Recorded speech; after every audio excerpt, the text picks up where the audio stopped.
Åker i Barna og ungdomsranen, innskjer rødner til bøtnen og ungående førjen være hoyrd, og at åker være tidsen vi oppar i øllum malen som vi vil til åker.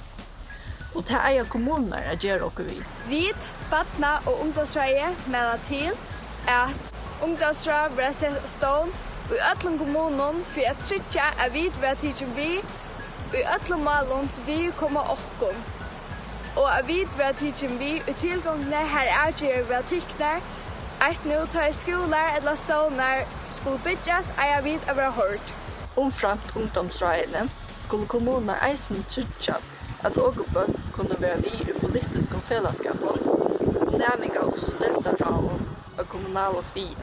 Eisene burde regler funder ved helt ned mellom ombord for bøn og vi tar som takker avgjørende, så som borgerstjører, kommunale nevnder, virker og andre leiende om rettende til bøtten av hoyrd.